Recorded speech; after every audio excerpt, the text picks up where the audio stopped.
Bienvenue sur Africa 24 dans cette nouvelle édition du QG Weekend. Voici les titres de l'actualité. Au Burkina Faso, la sécurité intérieure est une priorité gouvernementale. Dans son discours du 29 septembre, diffusé sur la chaîne nationale, le président de la transition, Ibrahim Traoré, est revenu sur ce problème sécuritaire crucial pour l'organisation des prochaines élections. Vous l'entendrez dans ce journal. La lutte contre l'insécurité alimentaire est une priorité continentale. L'Afrique possède 65% des terres non encore exploitées et pourtant elle affiche une grande dépendance à l'égard des importations pour nourrir sa population. Vous aurez plus de précisions dans cette édition. Et puis en Afrique du Sud, le développement du secteur des transports fait partie des défis gouvernementaux. Les autorités souhaitent davantage investir dans ce secteur pour renforcer la croissance économique du pays. Mais tout d'abord, en République démocratique du Congo, fin de suspense, l'opposant Martin Fayulu a officiellement confirmé ce samedi 30 septembre à Kinshasa sa candidature à la présidentielle prévue le 20 décembre prochain. Il affrontera notamment l'actuel président Félix Tshisekedi au pouvoir depuis janvier 2019, candidat à sa propre succession. À noter que dès juillet 2022, son parti est cédé Engagement pour la citoyenneté et le développement qui appartient à la coalition Lamuka avait fait de lui son candidat officiel pour cette présidentielle. Pour rappel, Martin Fayulu était déjà arrivé en deuxième position lors du scrutin précédent en 2018. Au Burkina Faso, la sécurité intérieure est une priorité du gouvernement de transition militaire. Dans un discours prononcé sur la chaîne nationale ce vendredi 29 septembre, le président de la transition, Ibrahim Traoré, a souligné l'urgence d'instaurer la stabilité et la paix dans le pays. Selon lui, le renforcement de la sécurité est un point primordial avant la tenue des élections. Mildred Yamou. Le Burkina Faso reste le premier pays africain et le deuxième dans le monde le plus touché par le terrorisme selon le classement de l'indice mondial du terrorisme 2023. Face à cette réalité, le gouvernement de transition place le renforcement des dispositifs sécuritaires au cœur de ses priorités, en amont de la tenue des scrutins. C'est la sécurité qui est la priorité. On est venu pour la sécurité, pour que le Burkina puisse vivre dignement et tranquillement. Et une fois que ça c'est assuré, les gens pourront circuler librement, aller où ils veulent, faire leur campagne. Et là, permettre à tous les Burkinabés de choisir leur président. Cette année seule, quand on prend l'armée des terres, on est à 11 000 qu'on a recrutés. Côté gendarmerie, il y a eu des gendarmes auxiliaires qu'on a décidé de recruter. Même au niveau des policiers, je pense que vous avez vu leur réorganisation. La déclaration faite par le président de la transition du Burkina Faso le 29 septembre 2023 pourrait laisser craindre une prolongation de la période de transition alors que le gouvernement s'était engagé le 4 octobre 2022 à œuvrer pour un retour de civils au pouvoir avec la tenue des élections en juillet 2024. Outre le renforcement de la sécurité, le capitaine Traoré prévoit une modification de la Constitution pour toucher un plus grand nombre de citoyens. Les textes actuels ne nous permettent pas de pouvoir évoluer sereinement. Cette constitution, c'est uniquement l'avis d'une poignée de personnes éclairées. Mais la masse populaire, là, ils ne comprennent pas forcément ce qui se passe. Donc nous souhaitons, par exemple, faire des ouvertures. Dans son allocution du 29 septembre, le capitaine Ibrahim Traoré a cité l'acquisition des équipements pour les forces armées, le recrutement massif de volontaires et de soldats, la diversification des partenaires, le lancement des campagnes de production agricole, entre autres, comme des axes majeurs de sa politique. Sur la question de la tentative de coup d'État déjouée le 26 septembre 2023, il a affirmé que la situation a été mise sous contrôle. Au Tchad, le projet de la nouvelle constitution a été adopté. Ce sera désormais au tour de la population de se prononcer par voie référendaire le 17 décembre prochain.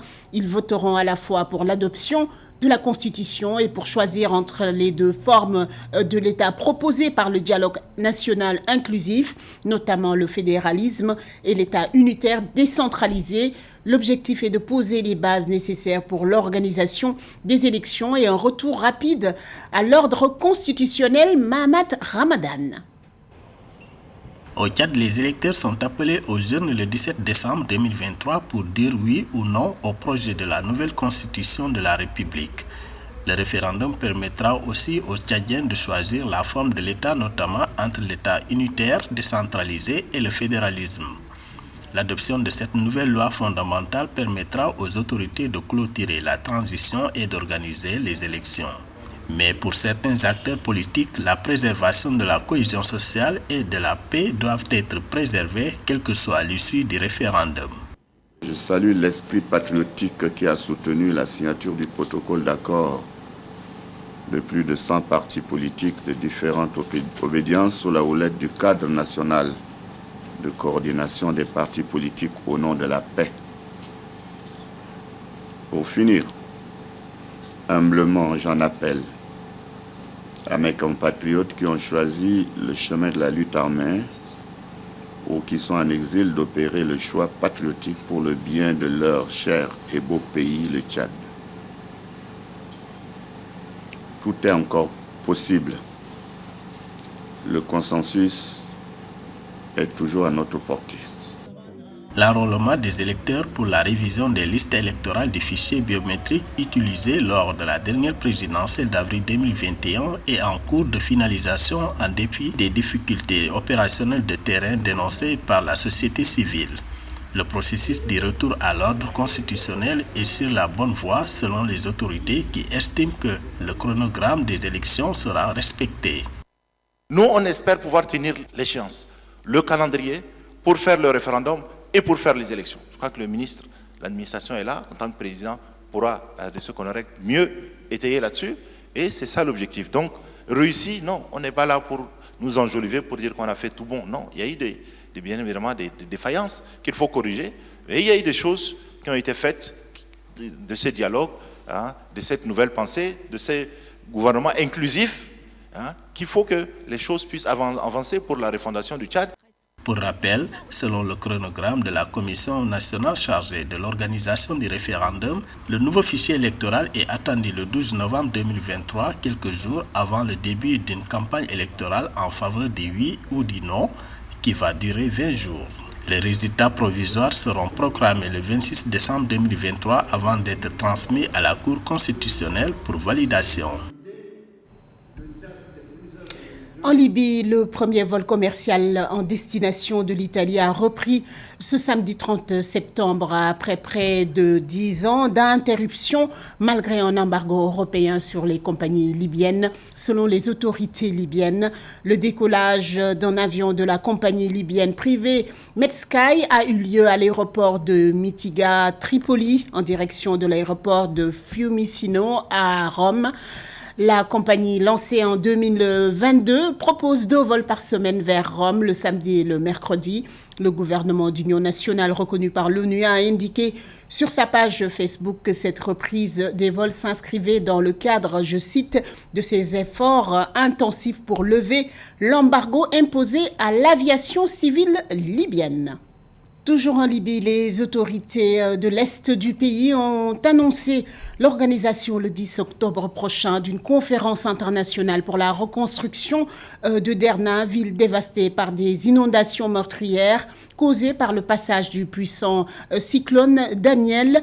L'objectif de cette conférence est de créer un fonds pour la reconstruction de la ville durement frappée par les inondations du 10 septembre dernier, inondations qui ont fait plus de 3800 morts et plus de 10 000 déclarations de personnes disparues. Samantha Saberou Saboubanga. Afin de soutenir la reconstruction et le relèvement de la ville de Derma, à 900 km à l'est de Tripoli, le gouvernement libyen a annoncé la création d'un fonds. Une conférence internationale de reconstruction aura lieu à cet effet le 10 octobre 2023 à Derma. Cette conférence sera ouverte aux entreprises internationales, soutient le gouvernement de l'Est qui appelle l'ensemble de la communauté internationale à y participer. L'objectif principal de ce fonds est de fournir une assistance aux habitants de Derma pour reconstruire leurs maisons, infrastructures et services publics détruits. Je pense qu'à la lecture de cette initiative entreprise par le gouvernement libyen à l'Est, avec notamment le maréchal Haftar, est une bonne chose sur le papier, puisqu'il faut qu'il y ait des dons pour pouvoir venir pallier les désastres et tout ce qu'il y a pu avoir sur le plan des infrastructures côté est libyen.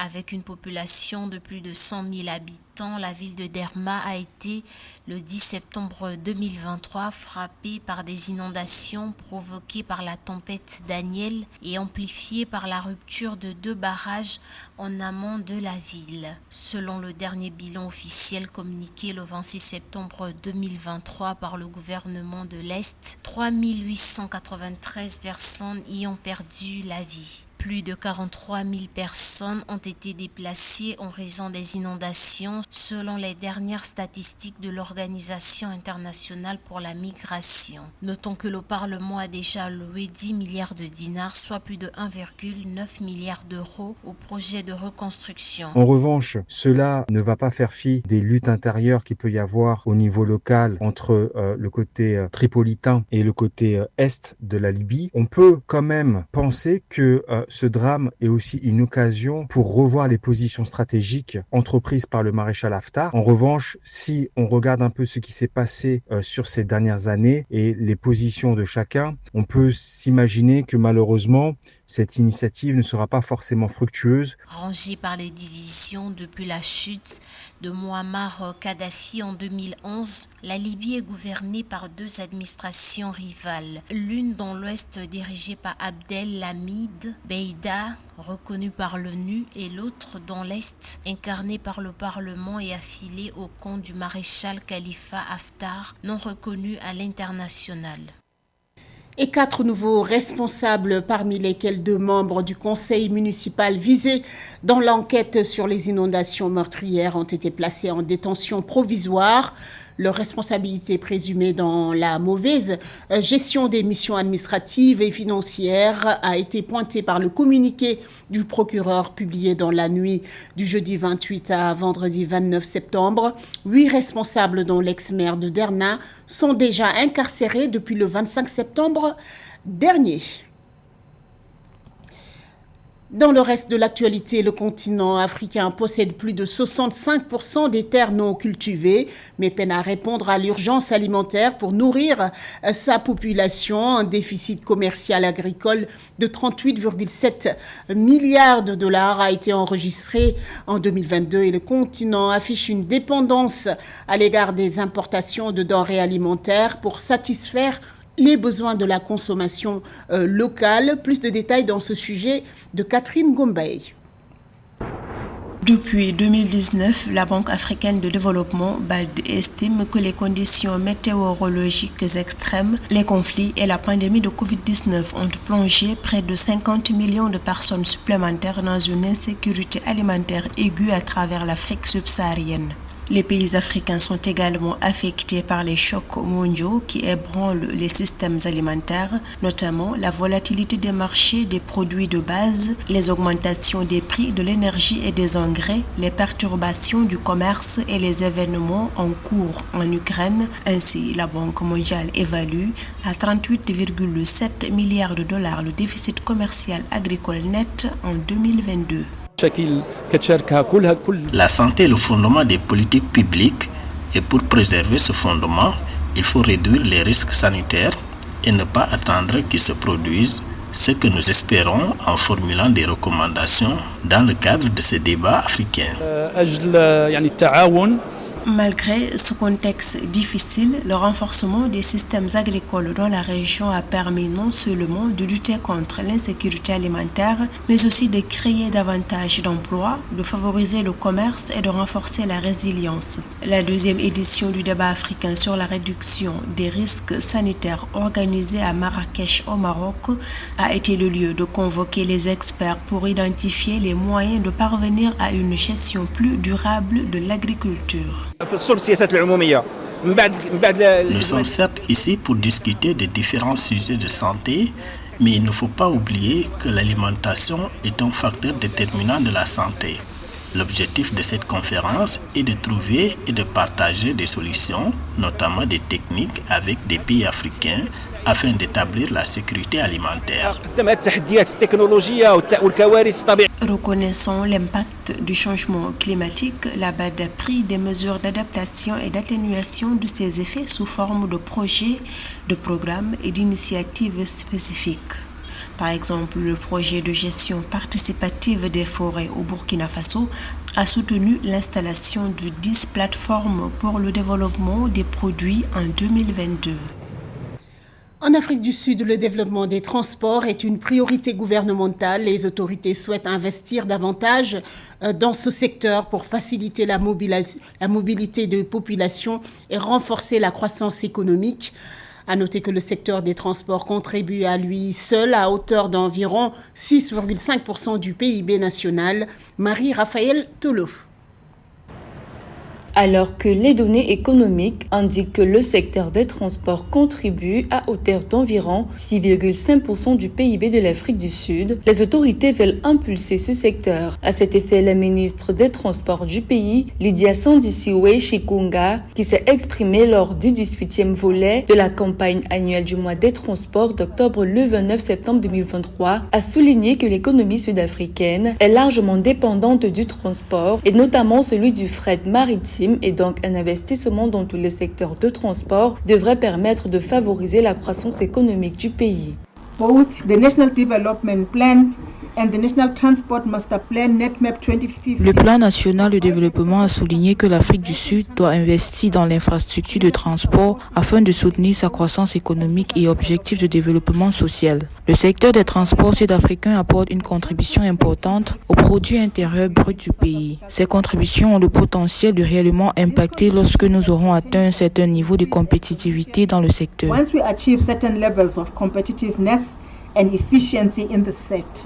Selon un rapport de Mordor Intelligence, la taille du marché du fret et de la logistique en Afrique du Sud est estimée à 21,53 milliards de dollars en 2023 et devrait atteindre 30,56 milliards de dollars d'ici 2029. Le même rapport indique d'ailleurs que le secteur des transports est un contributeur clé à la compétitivité de l'Afrique du Sud sur le marché mondial.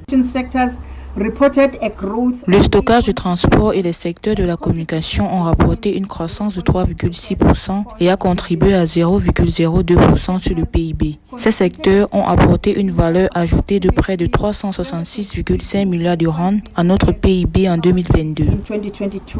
Soulignant que le secteur des transports et du stockage ont été l'un des secteurs les plus touchés de l'économie sud-africaine pendant la pandémie, la contribution au PIB ayant chuté de 11% en glissement annuel en 2020 en raison des restrictions du gouvernement. Le secteur des transports est toutefois l'un des secteurs offrant le plus d'opportunités d'emploi dans le pays.